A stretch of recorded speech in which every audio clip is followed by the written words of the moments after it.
cette édition, nous sommes à Bangourou, à la journée du planteur de l'EVA, édition 2012.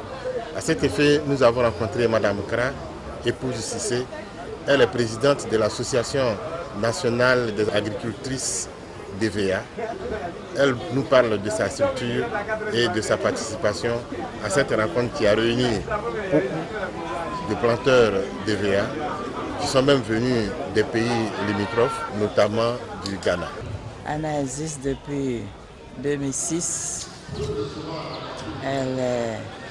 Elle regroupe toutes les femmes de l'agriculture, de l'EVA-culture dans les secteurs. Et donc, nous nous joignons chaque fois aux festivités, aux manifestations, lorsque la Procancie, la Promac provoque une grande rencontre comme celle-ci.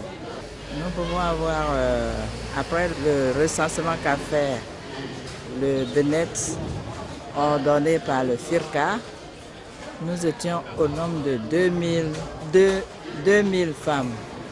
Mais au jour d'aujourd'hui, on peut atteindre même les 10 000 parce que l'EVA-culture a créé un boom au milieu rural. Toutes les femmes ont leur petit coin d'EVA. Effectivement, c'était un de nos objectifs, nous, association de femmes. On a voulu que la femme fasse de l'EVA-culture pour être un peu plus autonome financièrement, parce que de nos jours, il n'est plus question de compter, pour ce qui concerne les charges, il n'est plus question de compter sur un homme. Donc la femme, en faisant l'EVA-culture, elle s'affiche, elle s'affranchit, elle devient suffisante un peu pour l'éducation de ses enfants. Pour exploiter l'EVA, il faut un investissement. C'est pas facile. Est-ce que vous pouvez nous dire quels sont vos moyens dont vous disposez pour faire cette culture? Effectivement, tout le monde parle donc de la cherté de l'investissement en EVA-culture, c'est vrai. Et on le commence petitement, c'est-à-dire par 1 hectare, on peut prendre soit des prêts ou des petits crédits auprès de personnes qui en ont, et tout en espérant par la suite de pouvoir rembourser. Personnellement, j'ai commencé quand j'étais encore fonctionnaire, donc c'est mes petites économies que je gardais un peu, qui m'a permis de démarrer. Aujourd'hui, est-ce que vous pouvez nous dire combien vous gagnez dans cette affaire? Le nombre de tonnages, bon, c'est variable selon qu'on soit en bonne période, c'est-à-dire en période sèche ou en saison de pluie, là on perd carrément avec les fonds de tasse qui sont détruits par les pluies. Mais quand on gagne bien, bon, on peut avoir quelque chose de 3 à 5 millions par mois selon la superficie. Quand c'est commencé tout petit, bon, 1 million en tout cas, ça ne rate pas. Vous êtes participante à la journée du planteur à Bangourou.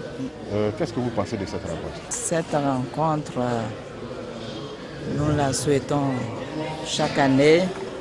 Nous y venons parce que nous récoltons beaucoup de renseignements là-dedans, beaucoup de connaissances. Il y a les scientifiques qui viennent nous parler de l'EVA-culture, de ces maladies. C'est une très bonne chose pour l'EVA-culteur d'être toujours à la journée du planteur.